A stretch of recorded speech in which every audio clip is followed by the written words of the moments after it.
వర్ష బీభత్సం కంటిన్యూ అవుతుంది. భారీ వర్షాలకు 8 మంది మృతి చెందారు, 13 మందికి గాయాలయ్యాయి, మరో 8 మంది గల్లంతయ్యారు. వరదలు, కొండ చర్యల కారణంగా జనజీవనం స్తంభించిపోయింది. 5 రోజుల పాటు భారీ వర్షాలు పడతాయని ఐఎండీ తెలిపింది.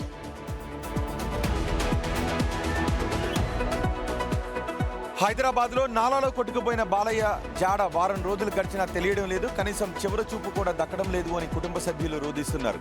అధికారులు మాత్రం ఇంకా సెర్చ్ ఆపరేషన్ కొనసాగుతోందని చెబుతున్నారు.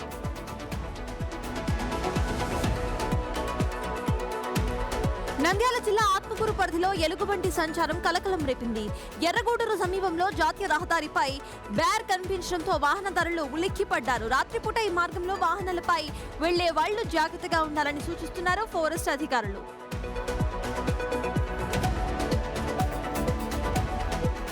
గోదావరి జిల్లాలను పెద్దపులి టెన్షన్ పెడుతోంది. టైగర్ ను బంధించడానికి అధికారులు చేస్తున్న ప్రయత్నాలు సక్సెస్ కావడం లేదు. మహారాష్ట్ర, బెంగళూరు నుంచి నిపుణుల బృందాలను రంగంలోకి దించారు అధికారులు.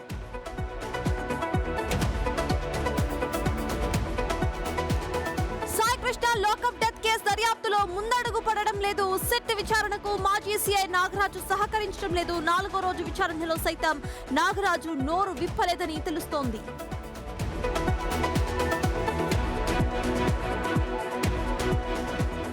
శ్రీశైలంలో భక్తుల రద్దీ కొనసాగుతోంది. సోమవారం కావడంతో బ్రహ్మరాంబిక మల్లికార్జున స్వామిని దర్శించుకోవడానికి భక్తులు పెద్ద ఎత్తున తరలివచ్చారు.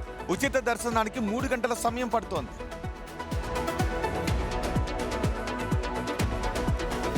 సీఎంఆర్ ధాన్యం బకాయిల అంశంలో ఉత్కంఠకు ఇవాళ తెరపడే అవకాశం ఉంది. కేసుపై కోర్టు తీర్పు చెప్పనుంది.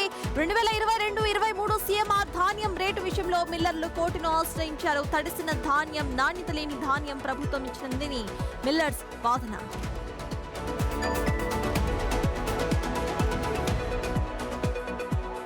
ఇంజనీర్లను క్రిమినల్ వేస్తని సీఎం రేవంత్ చేసిన వ్యాఖ్యలపై రాహుల్ గాంధీకి కేటీఆర్ బహిరంగ లేఖ రాశారు. భారత ప్రగతికి సేవలు అందిస్తున్న ఇంజనీర్లను అవమానించడం తీవ్ర అభ్యంతరమన్నారు.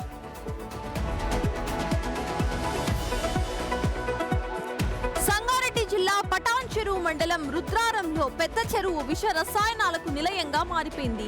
వర్షాలను ఆసరాగా చేసుకుని కెమికల్ కంపెనీస్ తమ వ్యర్థాలను డైరెక్ట్ గా చెరువులోకి రిలీజ్ చేస్తున్నారు.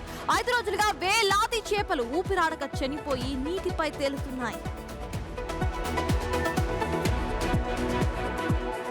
అయోధ్యలో ఉలిక్కిపడే సిచ్యువేషన్. రాజర్షి దశరథ్ అటానమస్ మెడికల్ కాలేజీలో బాంబును ఎలా తయారు చేయాలో పిన్ టు పిన్ రాసుకున్న ఓ పేపర్ దొరికింది. కాలేజీలోని ఎక్స్రే రూమ్ నుంచి హ్యాండ్ రైటింగ్ పేపర్ను స్వాధీనం చేసుకుని పోలీసులకు ఇన్ఫార్మ్ చేశారు లెక్చరర్స్.